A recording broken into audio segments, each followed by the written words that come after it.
Welcome to Some Guy's Garage. Today we're going to take a look at the all-new 2024 Toyota Tacoma, which was just announced today. The outgoing Tacoma was still one of the best-selling compact trucks, despite the few issues with it, including the lazy 6-speed transmission, poor seating position, though slightly improved in later years, and rusting frame issues, along with an antiquated leaf spring with drum brake rear end.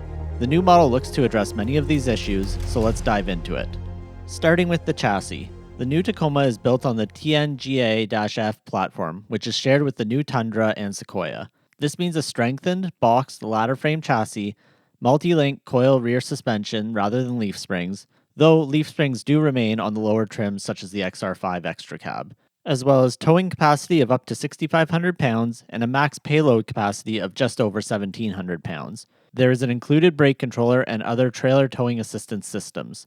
There are new features to help with off-roading on this platform as well, including a new high-lift jack point in the rear frame, improved chassis rigidity, though when haven't we heard that about a new model of anything?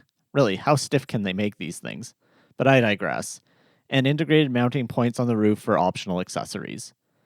The bed is also 7% larger to fit more stuff under a tonneau cover, and the tailgate is power-operated. The extra space will certainly be appreciated.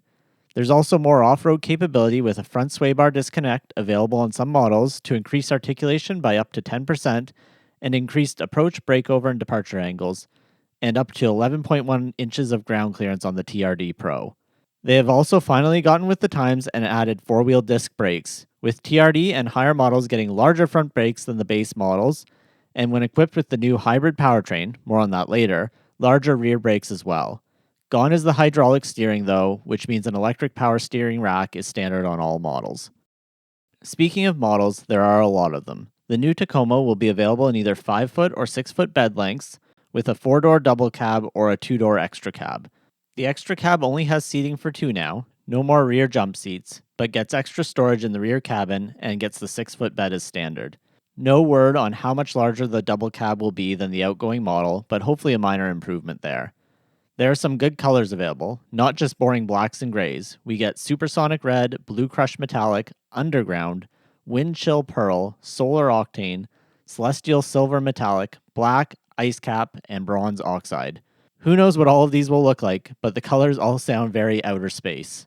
As for trim levels, in Canada we'll get 6. The SR5, which is the base model with no frills, the TRD Sport, which is mostly a styling package with exterior changes, the TRD Off Road, which will likely be one of the most popular trims again, adding some of the off-road capabilities including Bilstein shocks and an available front sway bar disconnect. The Limited, which is mostly on the luxury side of things, will include features like power side steps, a heads-up display, 14-inch touchscreen, JBL audio, digital rear-view mirrors, power moonroof, full-time 4-wheel drive, adaptive variable suspension that continuously changes dampening force based on road conditions, and a few other standard features.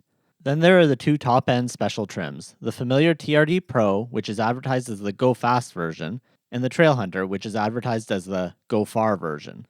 The TRD Pro will have much the same treatment as the outgoing model, with 2.5-inch Fox 3-way adjustable internal bypass shocks with remote reservoirs, 33-inch off-road tires, and a mild factory lift. New are the isodynamic performance seats, which is an air-over-oil shock absorber system which dampens vertical and lateral seat movement to help stabilize the driver and is tunable or bypassable as well.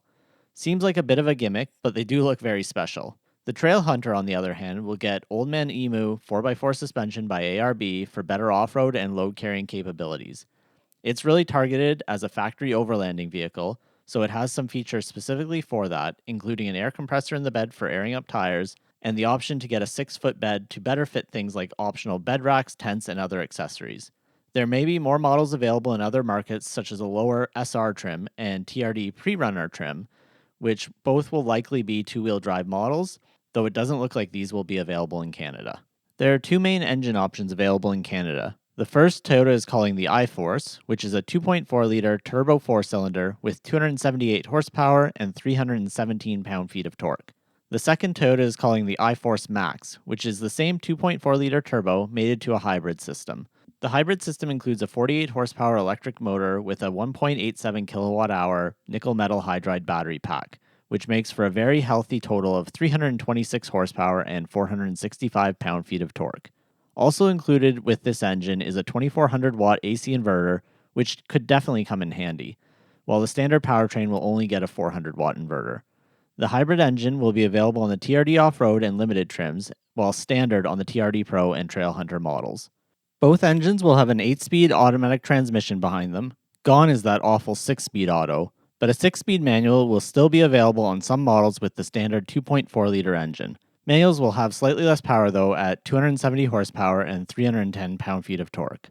In Canada, all Tacomas will come in 4-wheel drive, though in the US they will offer 2-wheel drive versions. Additionally, the US will have a lower SR trim with a smaller turbocharged engine, though don't expect to see too many of those actually on the dealer lots. Finally, a 2-speed transfer case with electronic locking rear differential is standard on the TRD Off Road, TRD Pro, and Trailhunter trims, while the Limited trim will have a full-time 4-wheel drive system. In the tech department, an 8-inch touchscreen is now standard with an optional 14-inch touchscreen on higher trims. Both support the usual wireless Apple CarPlay and Android Auto, along with wireless charging. Similarly with the cluster, there is a 7-inch display on the lower trim models and a 12.3-inch display on the higher-end models. As is becoming common on vehicles with lifestyle marketing, there is an optional JBL stereo with a removable, portable speaker that docks in the dash as the center channel. When undocked, it can be used as a Bluetooth speaker for up to 8 hours and is waterproof to 3 feet.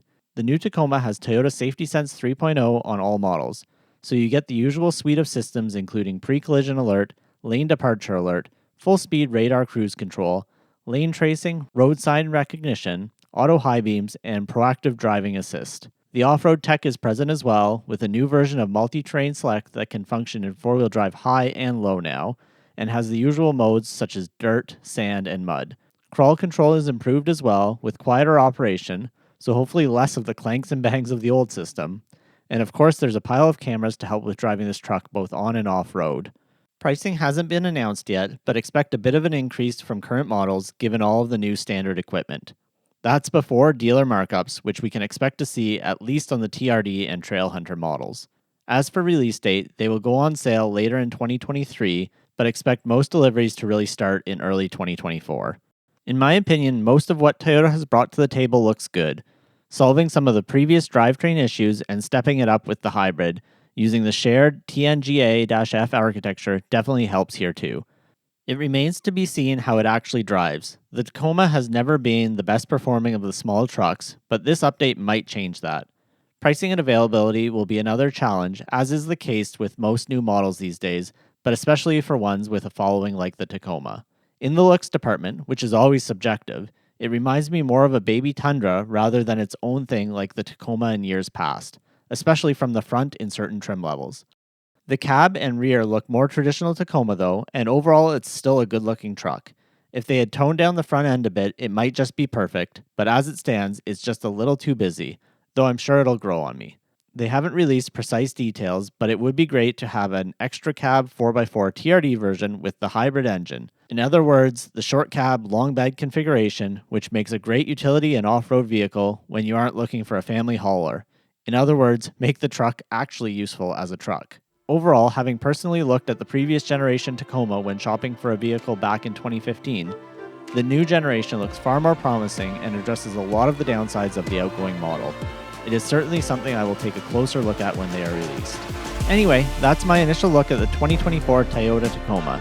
If you have any questions, leave them in the comments below. If you aren't already subscribed, please consider it. And as always, thanks for watching.